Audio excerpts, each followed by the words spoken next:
Hello. Hello, good morning, all my students. This is an online class again this morning. Okay, so this is for a law on juristic acts and contracts. Okay, a lecture for law students of the Faculty of Law of Thammasat University, Thailand. Okay, so the topic which is going to be dealt with today is classification and effectiveness of the declaration of an intention, okay, for the purpose of making a juristic act, okay. So as we have seen, okay, in order for somebody to make a juristic act, we have to start with the declaration of an intention, okay. When we make a juristic act, we have to declare our intention. The question which arises is at what point of time, okay, will the declaration of an intention become effective? When we declare an intention, okay, there must be the time at which the declaration of intention will become effective. Indeed, many countries use different rules in this case, okay. In many countries, there are, in fact, okay, the laws indeed classifies most of the declaration of intention, okay, into two main modes, okay, into two main modes. The first mode is this one. The first mode is the declaration of an intention in an instantaneous mode. Okay, this is the first mode. Okay, the second one, it is the declaration of an intention in a non-instantaneous mode. Okay, so two modes, and an instantaneous mode and a non-instantaneous mode. Okay, that you might wonder, why do we have to classify the declaration of intention into two main modes like this? Okay, why on earth when many countries seem to classify the declaration of an intention into these two main modes? Okay, so the answers will be explained to you later. Okay.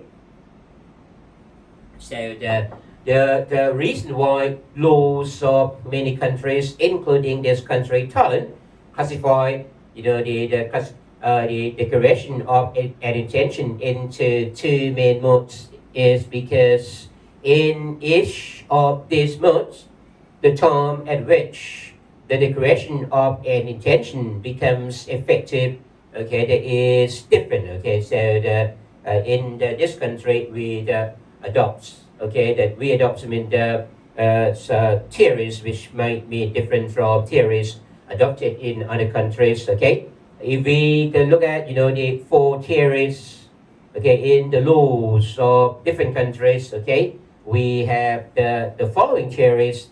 The first theory is the expression theory or expression rule. According to this theory, once we declare our intention, okay, the intention as declared will become effective immediately. It will become effective, okay, once it is expressed or once it is declared. Okay, so this is the expression rule or expression theory, okay, and intention which is declared will become effective as soon as it is declared or it is expressed. Okay. Then we also have the dispatch rule, according to which an intention which is declared will be effective when it is dispatched or when it is sent. Okay, the word dispatch is transmission or sending. Okay, so according to this rule, according to this theory, once an intention is declared, it does not take effect yet. It will have to be dispatched or sent to the other party. Okay, so we can see that English law, English common laws, okay, that adopts this dispatch rule. Okay, with respect to the communication by post. If you, for instance, if you if you make an acceptance, if somebody just makes an offer to you and you want to accept an offer, okay, your acceptance will become effective when it is sent. Okay, so the English law has the so-called the postal rule with respect to communication by post. Okay, an acceptance which is made by post will be effective once it is posted. Okay, so that means that the rule which applies to the communication by post in English law, it is the dispatch rule. Okay, we also have the receipt rule, according to which an intention, okay, that as declared will be effective once it is received by the other party. Okay, when an intention, when the declaration of an intention, okay, reaches the other party, then it will be effective. Okay, in this country too, in Thailand, okay, in the case where that somebody just declares an intention in a non-instantaneous mode, then that declaration of an intention will be effective when it reaches the other party. Okay, reaches the other party, that means that when it is received by the other party. So the rule which applies to this case, it is the receipt rule. Okay, the last rule which is adopted, okay, by the many jurisdictions, okay, in different scenarios. Okay, in some scenarios, it is the perception rule. The declaration of intention will become effective when it is known to the other party, or when it is perceived by the other party. Okay, it is perceived by the other party. That means that it is known to that party. Okay, so these are the four theories which are known, okay, in the legal circle. Okay, the expression rule, the dispatch rule, the receipt rule, and the perception rule. Okay, it does not mean that all these rules applied or are adopted in the laws. Okay, of all countries. Okay, different countries seem to adopt in different rules. Okay, and in different scenarios. Okay, we are going to look at the rules which are known in Thai law now. Okay, we're coming to Thai law now. Okay, in this country, in Thailand, as I have mentioned, okay, that we have classified the communication of intention. Okay, classification of the declaration of intention into two modes as well. Okay, into two modes. The first one is an instantaneous mode, and the second one it is a non-instantaneous mode. Okay, with respect to the first one, if two parties, let's say A and B, if they are exchanging communications, okay, let's say that A makes an offer to B, and I am A, you are B now. Okay, I make an offer to sell my car to you, and once you have received my offer, you would like to make an acceptance. Okay, you would like to accept my offer. Okay, if you want to accept my offer, okay, you may just write a letter. Okay, if you write a letter, that is the declaration of an intention in a non-instantaneous mode. But let's call that now we are face to face. Okay, we are in each other's presence, so that we are in an instantaneous mode. In this case, Thai law say that a declaration of an intention will be effective when it becomes known to the other party. Okay, so when the law say that in the case of the declaration of an intention in an instantaneous mode, the declaration of an intention will become effective when it becomes known to the other party. That means that the rule which applies, it is which rule? It is the perception rule. Remember, perception rule. If we go back to the four theory here, okay. So when Thai law says that in the case where persons are in each other's presence, when one person that declares an intention to the other party, then such declaration of the intention will become effective once it becomes known to the other party. That means that the rule adopted by Thai law in this situation, it is the perception rule. Okay, so this is what Thai law says. Okay, with respect to the declaration of an intention in an instantaneous mode. Okay, what about when when a party declares an intention, okay, in a non-instantaneous mode, okay, with respect to the declaration of an intention in a non-instantaneous mode, then Thai law say that the declaration of such intention will be effective when it reaches the other party. Okay, the word reaches here, when it reaches the other party, that means that when it is received by the other party. So the rule which is adopted by Thai law with respect to the non-instantaneous mode of communication, it is the what? It is the receipt rule.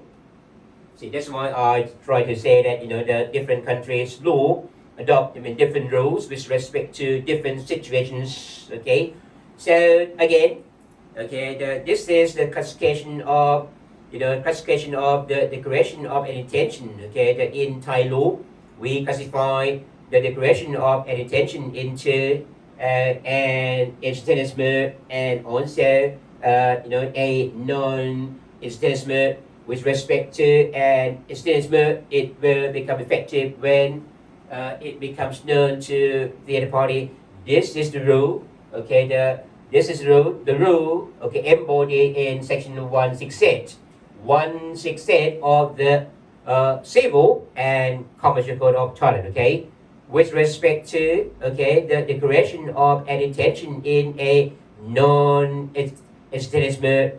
Thai laws, okay, in the section 169 of the Civil and Commercial Code says that it will become effective when it reaches the other party. Put simply, when it is received by the other party. If you would like to look at the provisions of law, okay, I now have the provisions of law for you here. Okay, that section 168 with respect to an instantaneous mode of communication, and section 169 with respect to a non-instantaneous mode of communication. Okay, so maybe we have a read of the provision of law. Go through section 16. We are going to go through the wording in the section 168 first. Okay, the declaration of an intention. Okay, the declaration of an intention made to a person who is in his presence.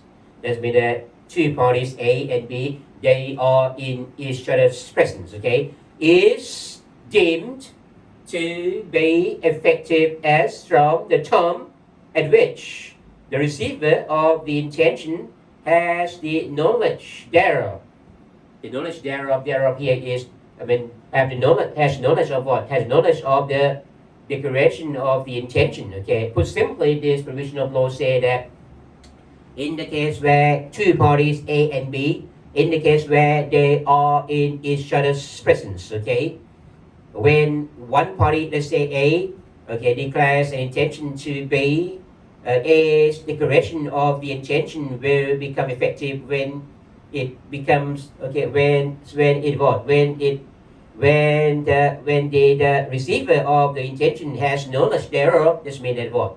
That means that it is effective when B knows such declaration of intention. Okay, so when A declares an intention to B, and both A and B are in each other's presence, once A declares his intention to B, okay, the declaration of the intention made by A will take effect when B has the knowledge of such declaration of the intention. Okay, that means that when the declaration of the intention made by A becomes known to B. Okay, this is what section 168 say. Okay, we are going to go through the detail of it later. Okay. Now, going to section 169 in with respect to the declaration of an intention in a non-instantaneous mode. Okay, the law says this: the declaration of an intention, made to a person who is not in his presence. That means that who are far apart. Okay, who is far apart? A declares an intention to B, and A and B are far apart. they are not in each other's presence. Okay, so the declaration of an intention made to a person who is not in his presence is deemed to be effective as from the time at which the declaration of such intention reaches the receiver thereof.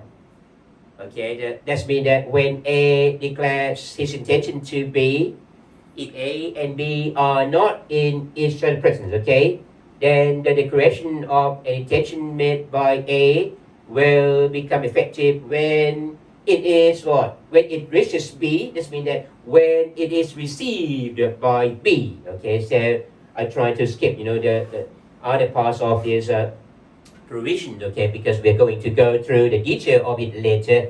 Okay, now remember we have 168. We have 168 and 169. Okay, 168 and 169. Section 168 deals with the declaration of an intention in an instantaneous mode.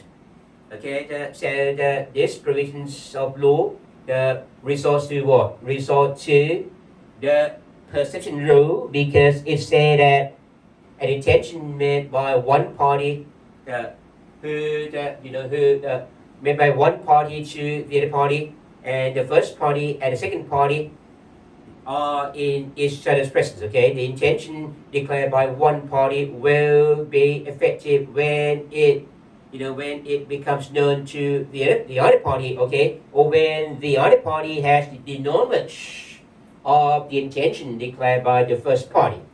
Okay, now, right, going to 169. In fact, we have seen this. Okay, I try to enlarge this for your better sight. Okay, so 169. Remember, section 169 deal with the effectiveness of the declaration of an intention in a non-attendance mode. Okay, according to this provision, the declaration of an intention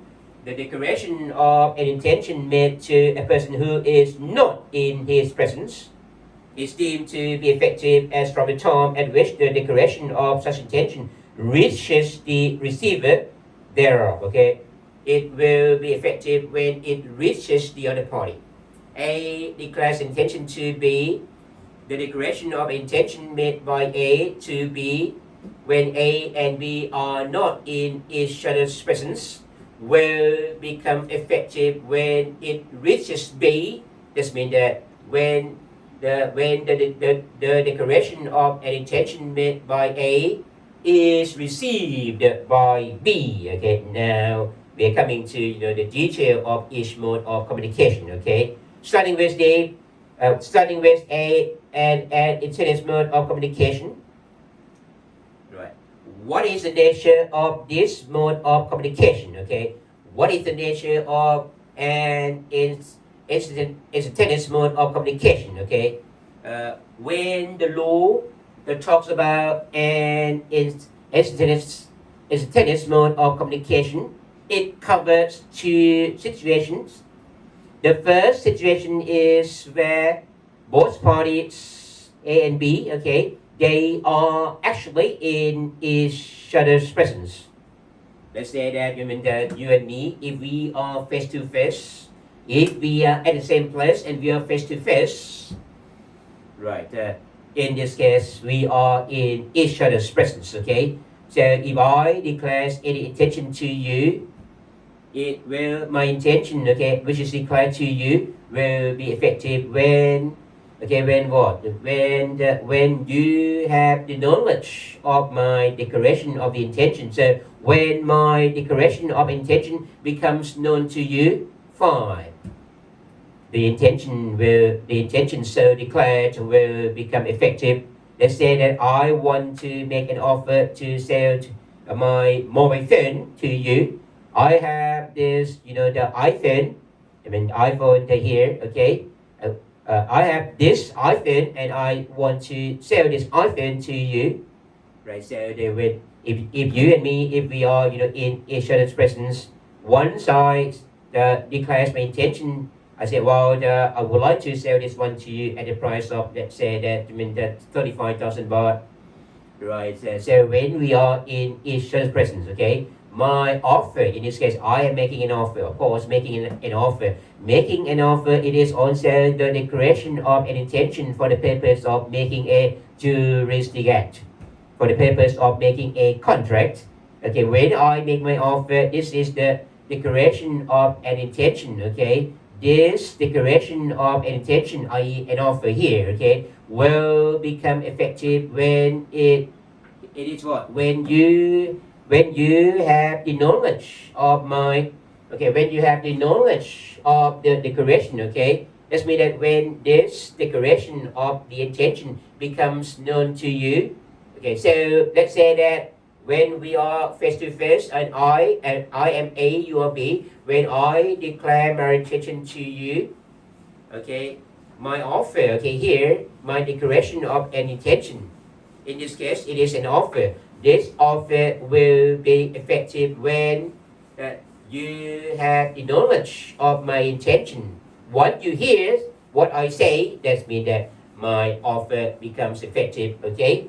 But there is also one more situation, okay, that when we talk about an incident mode of communication, in addition to covering the situation where the two parties are strictly in each other's presence, okay, it also covers the situation in which both parties, they are not strictly in each other's presence, okay, but they are in the position to have an immediate feedback, even though they are far apart. Okay, let's say that I am now in Bangkok. You are now in the, let's say in the Chiang Mai. Okay, let's suppose that we are communicating through the telephone. Even though I am in Bangkok and you are in Chiang Mai, we are far apart in terms of distance, but in terms of ability to have immediate feedback, right?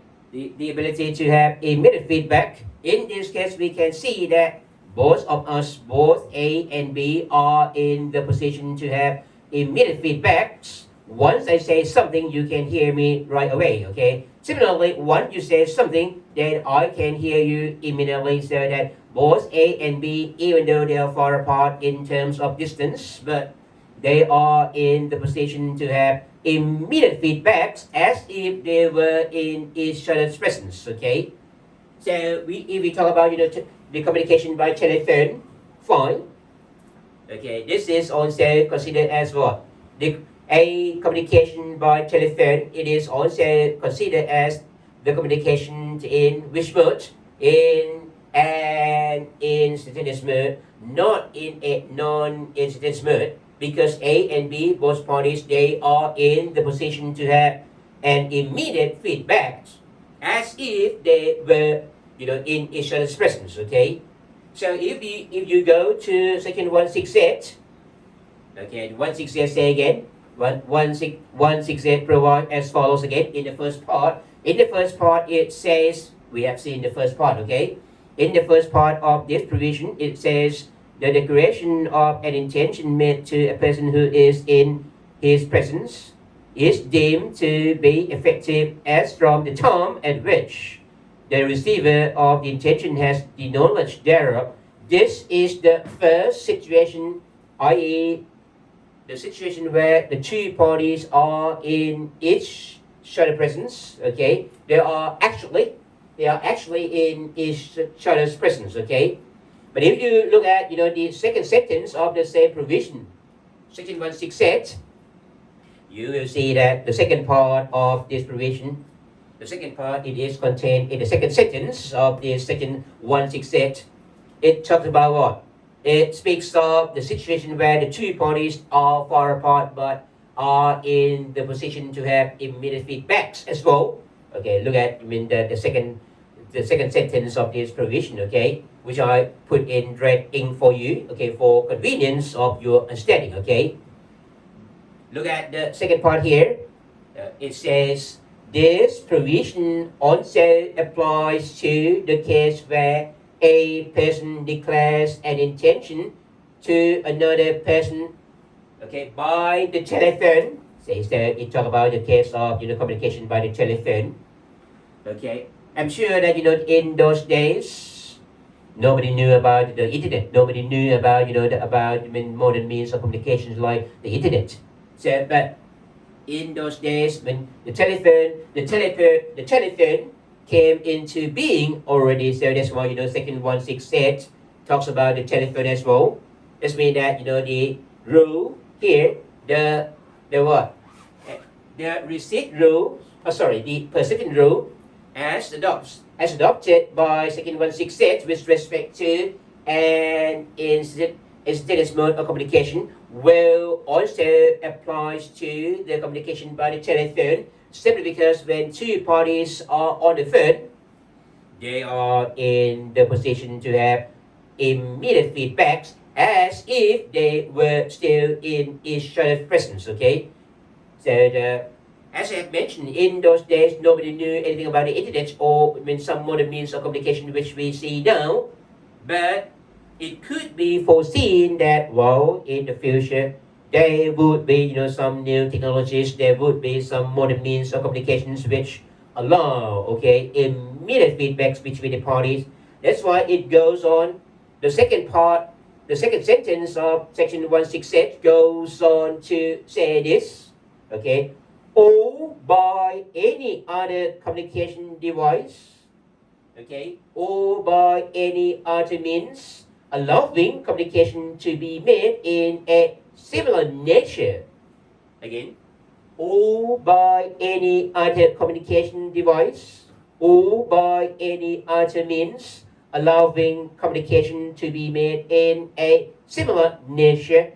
Meaning what? Meaning that if we communicate using any technology, using any communication device, using any means which allow the two parties, to have immediate feedbacks, as in the case of the telephone, again, in a similar nature, it means that in the nature which is similar to the telephone, that communication is considered as the communication in which mode? In an instantaneous mode as well. That means that the declaration of the intention, which is made by this kind of device or this kind of communications, will be effective when the other party has the knowledge of that intention. Put simply, when it becomes known to the other party. So I think that when the reason behind it is very clear. When A and B, they are in each other's presence. So when A declares any intention to B, the declaration of A's intention will be effective once B has the knowledge of it. That means that once it becomes known to B, even in the case where the two parties are not in each other's presence in terms of distance, they are far apart. One person may be in one city, the other one may be in a different city. In this case, if they use the telephone or any the device which functions as a telephone, this means that any device or any communication means which allows immediate feedbacks, right, as if they were in each other's presence. In this case, the declaration of intention made by one party will also be effective when it becomes known to the other party, or when the other party has the knowledge of that declaration of the intention. So remember, the reason why the law covers also the second scenario, i.e. the scenario in which two parties are far apart, but they are in the position to have immediate feedbacks. It's just because what? The reason is because even though they are far apart, they are in the position to have immediate feedbacks as if they were in each other's presence. So the fact that they are far apart doesn't matter. When they are in the position to have immediate feedbacks, it's the same thing as when they are in each other's presence. So that the same rule should apply. Okay, so in Thai law, we adopt the persistent rule with respect to an instantaneous mode of communication. Okay, so now in the modern world, we have a lot of devices. Okay, we have a lot of devices.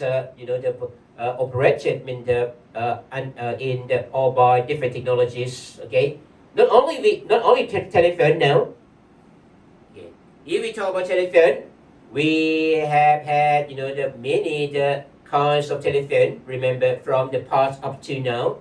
In the past, we had the sort of the we had sort of primitive telephones like what where you have to dial like this, right? I think that means that the students in this generation mean that same to maybe mean that it seems to be that that you belong to this generation. You don't seem to know this kind of telephone. This has been what your parents experience. Okay, the telephone which require the dialing like this. Now everyone has smartphone. You don't need to press any button. Okay, you don't need to press button like this. You don't need to even dial like this. But you can just wire your mobile phone now. Fine. Okay. In addition to telephone, of course, with respect to telephone, if A and B communicate by the telephone, the communication made by A and B is considered by law as the communication in an instantaneous mode, simply because they are in the position to have immediate feedbacks. But in addition to the telephone, we also have some other real-time applications.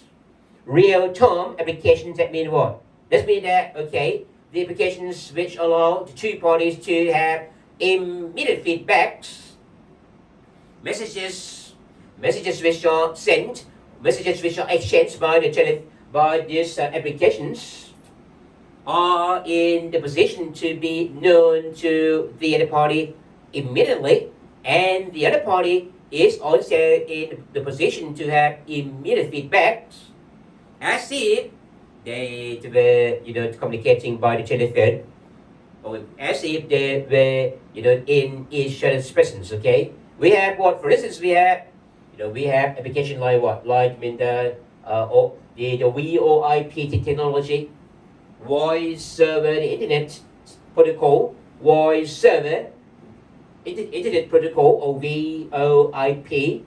Okay, like Skype. Okay, you can just make the phone call through Skype, or through what? Through line call. Now we use the line application. Okay, with the assistance of the line application, we can even make the telephone call as if we use a normal phone, right? We also have the Facebook. Facebook application can also be used for calling. Okay, that you can call by Facebook Messenger as well.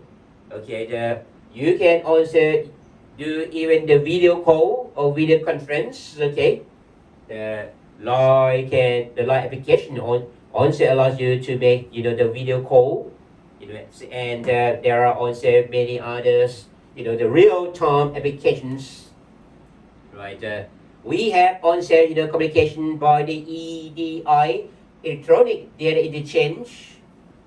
Okay, where two computers, the computer at one side and the computer at the other side are programmed in order to be able to communicate with each other without even any direct human intervention. Okay, human beings just program the computers in order for them to be able to talk to each other. Okay, it's like when you buy any product from the supermarket. When you make payment, I'm sure that at that cashier point that you have to make payment, and all the products are now equipped with what? Equipped with the barcodes.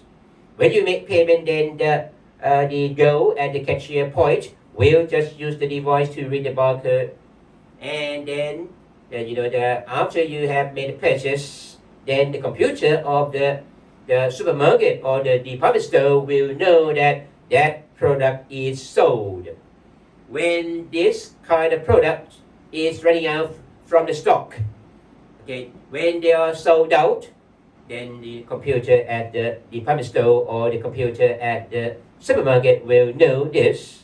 Then the computer will automatically send an order. Okay, human beings do not need to be there. Human beings just have programmed the computer in order for the computer to know this information, and once the computer detects that this kind of product, okay, these goods are running out, then the computer will just send an order automatically. And then when the message is sent by the supermarket or by the department store reaches the other side's computer will also check the stock immediately. Okay, there is nobody there, no human being there, but the computer is programmed to know this information. Okay, when the computer at the other side, okay, receive the order, it will just check the stock automatically.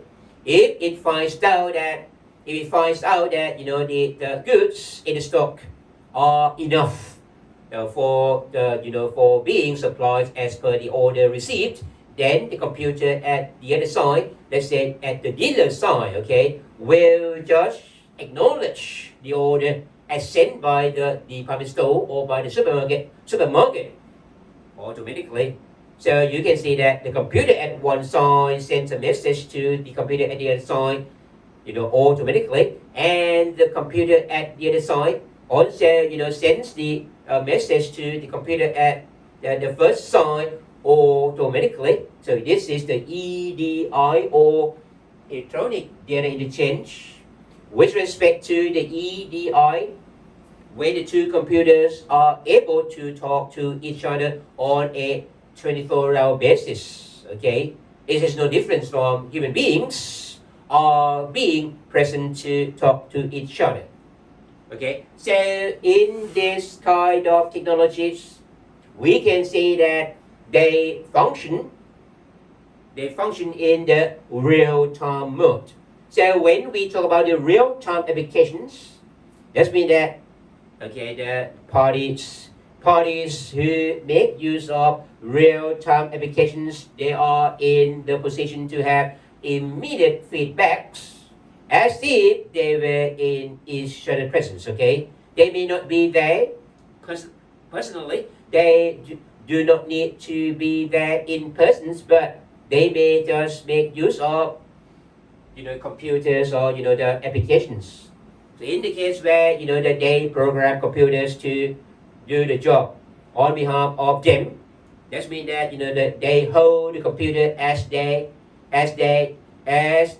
electronic agents, so that the actions carried out by the computer will be considered as the action carried out by the human being who programmed the computer or who programmed the device to do the job on behalf of the human being. Okay. In the case of using real-time applications, the two parties A and B, they are considered as what? As being in each other's presence, or as communicating in which mode? In instantaneous mode, because they are in the position to have immediate feedbacks. So once one party declares an intention to the other party, the intention made by that party will be effective when when the other party knows of that intention. Okay, so the rule which applies to this case is what? Is the perception rule. Given that the two parties, the party who makes use of of a real-time application is considered to be in an instantaneous mode, then the declaration of an intention made in this mode will be effective when it becomes known to the other party, okay, according to section 168 of the Civil and Commercial Code, okay. But if we talk about a non-real-time application, okay, like what? Like telex, fax, or even email. Okay, if you use this kind of device, okay, if you use this any of these devices, telex, fax, or email, we can see that it does not mean that when one person, okay, send a message using this kind of device, telex, fax, or email, it doesn't mean that that message will be, I mean, this, it doesn't mean that the other party is in the position to know about this message, okay? Let's, supposing that, okay, when A send, send an email to B, it doesn't mean that B at that time is in the position to have immediate feedbacks. So B may be, let's say, that offline at that time. B might not be connected to the internet at that time. So in the case of, a non-real-time application, a communication which is made, okay, with the assistance of a non-real-time application will be considered as what? Will be considered as the declaration of an intention in which mode? In a non-instance mode, not an instance mode. Okay, so that the perception rule will not apply. Okay, now, okay, again, we are going to just conclude that with respect to, and instance mode of communication, it covers the situation where both parties are in each other's presence. Okay, they actually, and it also covers the situation where the two parties are not actually in each other's presence, but they are in the position to have immediate feedbacks. So this covers the use of telephone or the use of any similar, any the device of a similar nature. Okay, including what? Including using the real-time applications as well. Okay, so this is something to be clear to you. Okay, now moving on to a non-intended mode of communication. Okay, so it is something which is opposed to an intended mode of communication. Okay, that means that it is the case where the two parties are not in each other's presence, and they are not in the position to have immediate feedbacks. Not in each other's presence, okay? And not in the position to have immediate feedbacks. Right. So a non-intelligent mode of communication will cover what? It will cover communication by post. If you send a letter or if you send a telegram, or well, telegram now seems to be quite obsolete, even though it is still in use. It is still in use, but it is becoming obsolete. It is less and less used. The telegram, okay? It covers what? Again, a non-intelligent mode of communication cover, communication by post, and also it covers communication by hand delivery. If you just, if you use the service of courier, okay, you ask somebody to carry a message directly to the recipient. Okay, if you use the service of hand delivery, okay, if you just deliver, let's say your letter, okay, by courier, okay, or if you just want to, if you ask somebody to carry your letter to the other party, okay, that is also communication in this mode, in a non-instance mode, okay. It also covers communication by a fax machine. Okay. Facsimile, it is also, a device which is in a non-instance mode, so that if you communicate if you declare your intention, okay, by fax, that is the declaration of an intention in a non-instance mode, so that it will be effective okay, when it is received by the other party. We are going to get to that point later, okay. So the telex fax in this country, if you communicate by telex or fax, okay, this declaration of intention, okay, made by telex or by fax, is considered by Thai law as the declaration of intention in a non-incidence mode. But for your information, okay, if you look at English law treat communication by telex or by by telex or by fax, okay, in the same way as the communication by the telephone. In this country, in Thailand, Thai law classifies the declaration of intention by the telephone as the one in an instance mode, while the communication, while the declaration of intention, okay, by the telex or by fax in this country, is going to be considered as the declaration of an intention, okay, also in a non-incidence mode. But in the UK, in English law, communication by telex or by fax, okay, is considered as what as an instance mode of communication, as in the case where two parties communicate by the telephone. So different laws may perceive things differently. Okay, so now back to the communication or the declaration of an intention in a non-incidence mode. Let's have a look at the example here. Remember what does Thai law say? Thai law says, remember, in section 1.6 said that if a person declares an intention, okay, in an instance mode, then it will be effective when the other party has the knowledge of such declaration of the intention. Right. Have a look at this example. Let's suppose that we again have A and B. A makes an offer. A makes an offer. Okay, he has written a letter to make an offer to sell his car to B. This is an offer made by whom? This is an offer made by A. We now have an offer made by A. Okay, an offer from A. Okay, and B.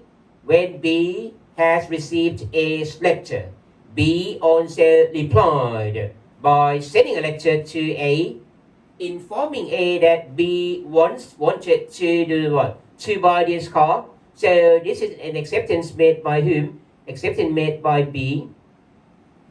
Correct. We have an offer made by A and we have an acceptance made by B. Right. Thai laws, as with the laws of the country, say that a contract is formed by the meeting between an offer and an acceptance. Okay. If an offer takes effect and acceptance also become effective, that means that there is a contract between A and B. Let's suppose that the letter sent by B is lost in the postal service. Remember, A makes an offer and B makes the acceptance. In this case, if the acceptance takes effect, if the acceptance becomes effective, then that means that we have a contract between A and B. So in this case, we will have to consider whether or not the acceptance made by B has become effective.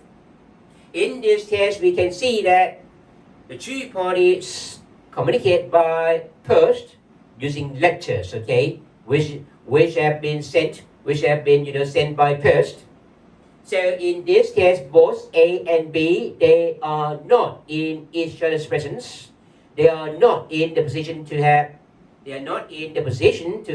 immediate feedback. So the communication between the two parties here, it is communication in which mode? In a non non-instance mode, so that the declaration of intention will become effective when it reaches the other party.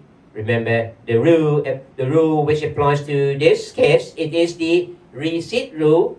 The declaration of intention will become effective when it reaches the other party. Put simply, when the other party received that declaration of the intention. Okay. In this case, the letter sent by B, the letter which is sent by B, it is an acceptance. Okay, and this acceptance is what?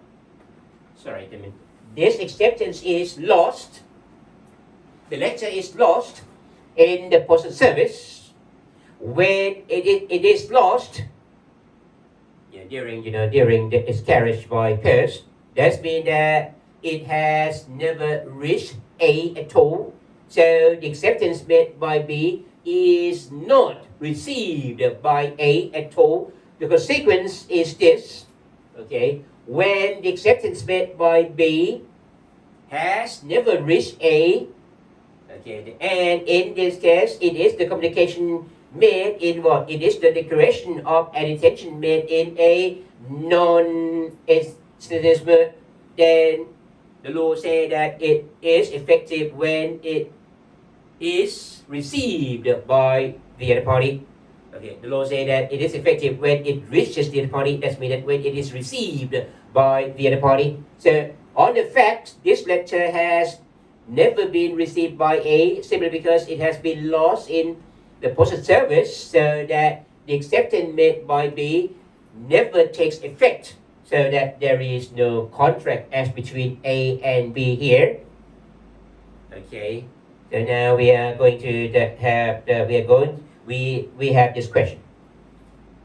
We're going to see this question here. Okay, then what about if the postman, let's say that when the postman brings the letter, when B's letter, okay, to A, if the postman has already dropped the letter in the mailbox at A's home, right?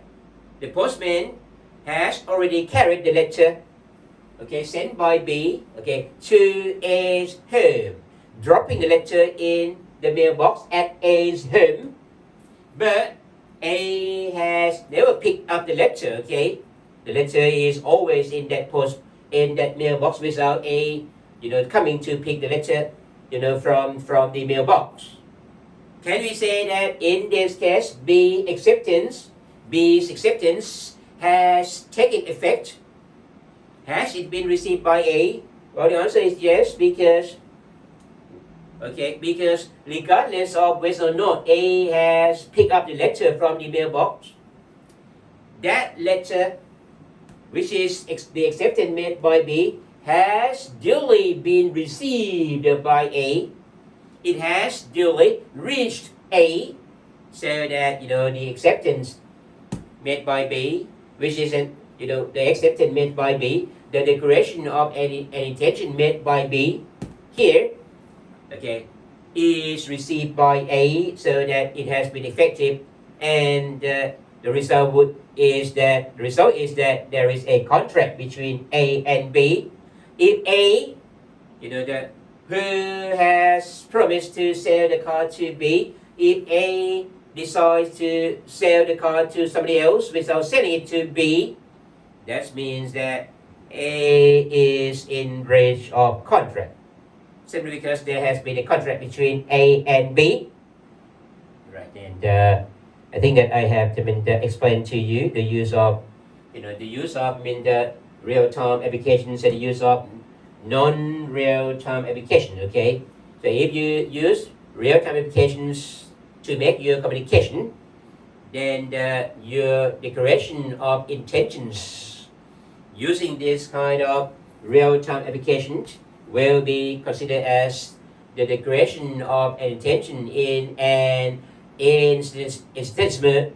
But if you use a non-real-time application to make your to declare your intention, then that is going to be considered as the declaration of an intention. Okay, in a non-instance mode of communication. Okay, so that different rules will apply here. Okay. Now, what about when you use the IM application? Do you know anything about the IM application? IM for instant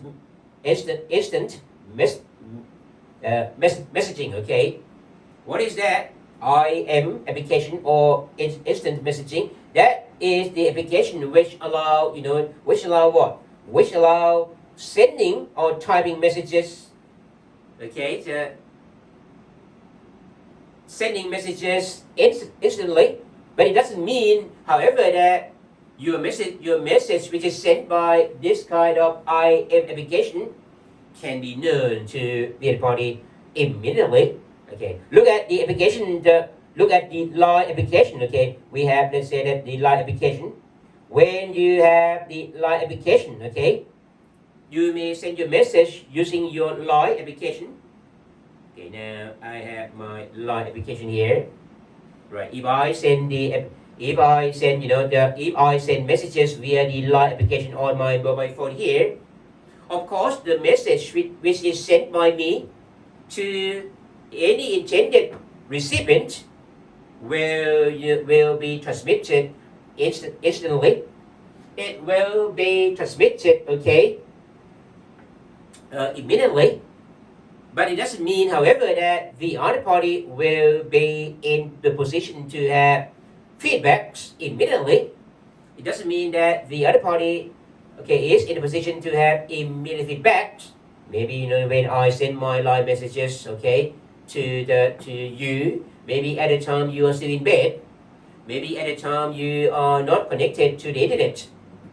Okay, maybe at the time you just fall asleep, you're sleeping. Okay, so in this case, even though my message is sent to you instantly or immediately, you may not be in the position to have immediate feedbacks. Okay, so when you use the IM application, it is different from using the real-time application. The IM application, it is not the real-time application, okay, because the other party might not be in the position to have immediate feedbacks. Well, it depends. With respect to the IM, there are two possibilities. The first possibility and the second one. The first possibility is that, well, when A and B are using the IM application, for instance, the line application, okay, if A and B are at that time connected to the internet, and A and B at that time, okay, they are simultaneously look at the messages on the device. Let's say that both A and B are at that time staring at their mobile phone screen all the time. A also stares at his mobile phone. Similarly, B also look at the screen of his mobile phone. So both A and B, if they are at that time, okay, looking at the screen of the mobile phone, okay, in that case, both parties simultaneously look at messages on the device at the same time.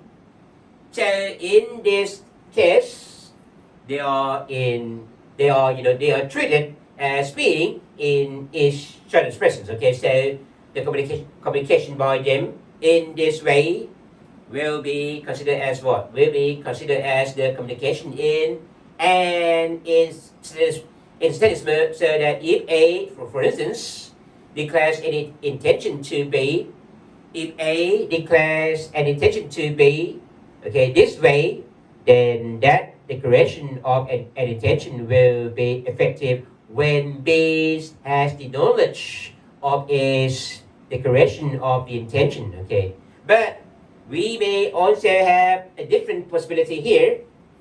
Okay, maybe the two parties, maybe one of the parties is not yet connected to the internet, or even though two parties are connected to the internet, but okay, it is not the case where both of them simultaneously look at messages on their devices at the same time, right? So even though they may be connected to the internet all the time.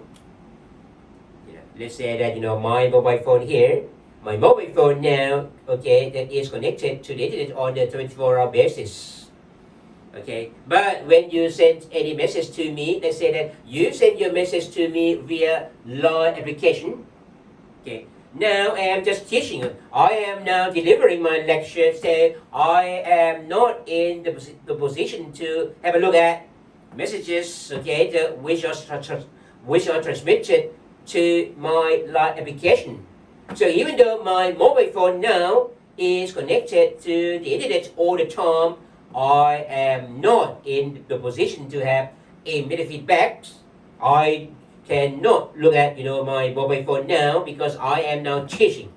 I'm not looking at the messages or which are transmitted to my LINE applications.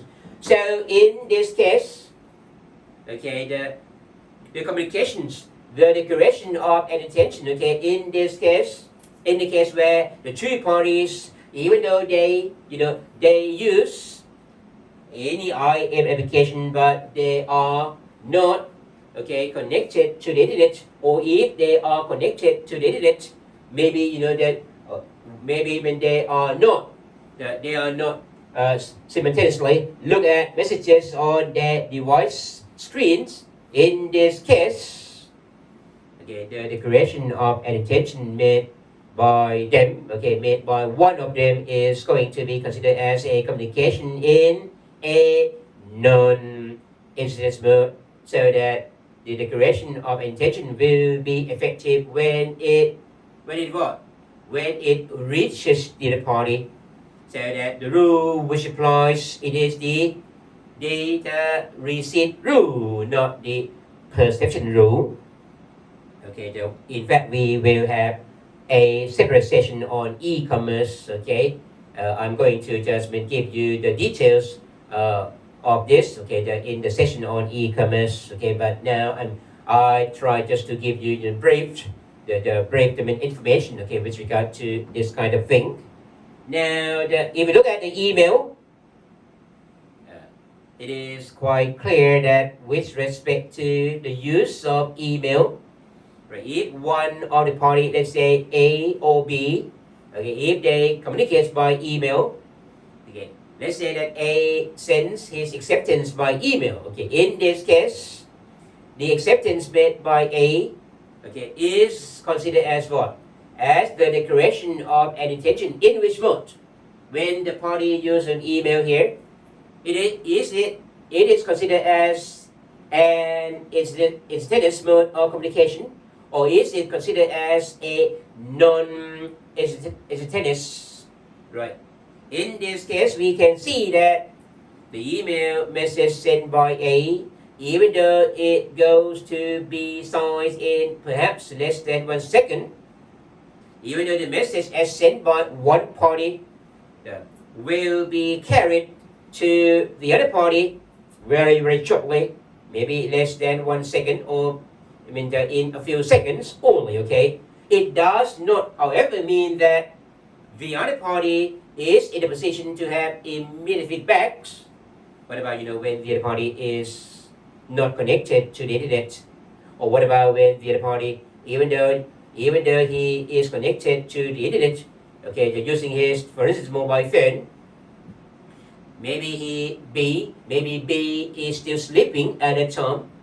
Okay, so when A sends an email to B, even though A's email reaches B in a few seconds, or even less, in less than 1 second, B might not be in the position to have immediate feedbacks. Okay, maybe B is not connected to the internet, or maybe B is connected to the internet, but B is sleeping. Okay, or B is now teaching, like what I'm doing now. Okay, so when somebody sends me an email, it does not mean that I am in the position to have immediate feedbacks, because in the course of my teaching now, I can't look at, I can't check the emails, right? So communication by email, it is considered as communication in a non-attendance mode, so that okay, the declaration of an intention in this mode will be effective when it what? When it reaches the other party or when it is received by the other party. Remember the law say that in the case of a non-attendance mode of communication, okay, the declaration of an intention in a non-incident mode will be effective when it reaches the other party, i.e. when it is received by the other party. Now, with respect to sending email, it is not the same thing as sending by post. If you send your letter, it is clear that when the postman drops your letter in the other party's postbox, then your letter is received by the other party. But with respect to transmission of messages by email, this is this is transmission of messages via network. Okay, so when we talk about network communication, okay, there are several intermediaries. You may have your ISP, internet service provider, and the other side also uses the service of his own ISP. Okay, at least there are two ISPs. The ISP or intermediary of the sender and the intermediary of the other party. Okay, sometimes there are even more than two intermediaries because the first intermediary may also use the services of some others intermediaries as well. Okay, so with respect to communication, okay, by network like this, a question arises as to how to make the determination of the time of receipt. How you know that the email sent by A is received by B? How do you know that the message, the electronic message sent by A is received by B? That's why that we have the specific law. Now we have the specific law called the ETA, Electronic Transactions Act. In this country, we have the ETA, the Electronic Transactions Act, okay, 2001. Okay, and in many countries, they also have the ETA or similar law. Okay, the Singapore, Australia, the New Zealand, all of them have the ETA as well. All of them have the Electronic Transactions Act. Okay, and this acts, the acts like this. Okay, the acts like this, okay, are modeled after what? After the model law prepared by the United Nations. We are going to have a separate session. We're going to have a separate session on this, okay, on the electronic transactions law in this country. Okay, we are going to have a look at great details on this topic. But now, for the purpose of the teaching on this topic, I just would like to just give you a very, very brief account of this.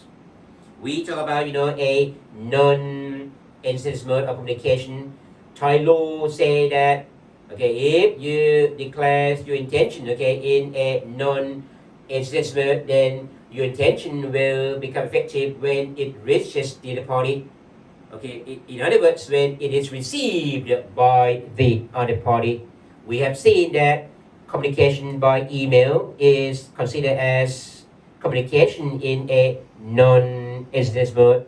Okay, in a non-instance mode of communication, so that it will become effective when it is also received by the other party. So that what we are saying is that with respect to communication by network, okay, it is hard to determine. Okay, it is hard to know when the message sent by A is received by B, so that we in this country, as with in other countries, we have a specific law, the ETA, which sets out many rules, including the rule for the determination of the receipt of the message.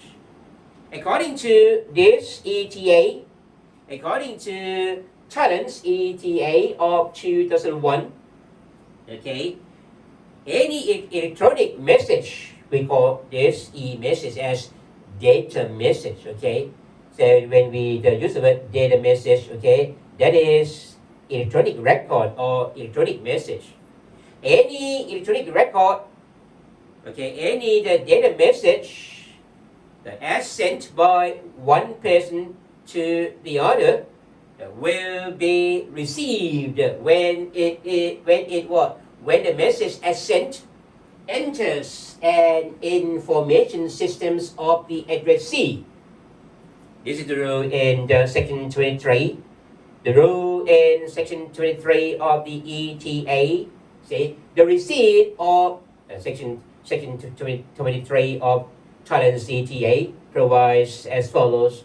The receipt of a data message is deemed to occur as from the time when the data message enters an information systems of the addressee when A is the sender or the originator, B when A send a message to B, A is the sender or the originator, and B is the addressee. Okay, so the data message sent by A to B will be deemed as received by B as soon as it enters B's information system. So now look at this picture here. We have let's say that we have Alice and Bob. Okay, Alice sends a message. Alice sends, for instance, an email to Bob. In this case, when both of them, okay, exchange the communication by what? By email. Alice sends an email to Bob. Okay, so in this case, we have seen that communication by email is regarded as what? Is classified as a communication in a non-attendance mode because the two parties are not in the position to have immediate feedbacks. Correct? So in this case, okay, according to section 169, the declaration of an intention in this mode will be effective 169 of the Civil and Commercial Code. Okay, according to section 169 of the Civil and Commercial Code, the declaration of an intention in this mode will be effective. Okay, when it reaches the other party. When it reaches the other party, that means that when the other party receives it. So section 23 of the ETA say that, okay, with respect to a data message, it will be deemed to be received when it enters an information system of the addressee. In this case, the message as sent by Alice will be received by Bob when it enters Bob's information system. So how to interpret the word information system? If we talk about the computer used by Bob, we can see two computers. There's one at a server here. So this is a server. Of course, the server it is also a computer. Okay, the server, and Bob's PC here, Bob's personal computer. Okay, so this is the server's computer, and Bob PC is the client computer. So when the law says that the message as sent by Alice is regarded as received by Bob once it reaches Bob. Once it enters Bob's information system, okay, so how to determine the information system? The word information system here refer to the computer at the server or refer to the computer used by Bob. It refers to the server's computer or the client computer here.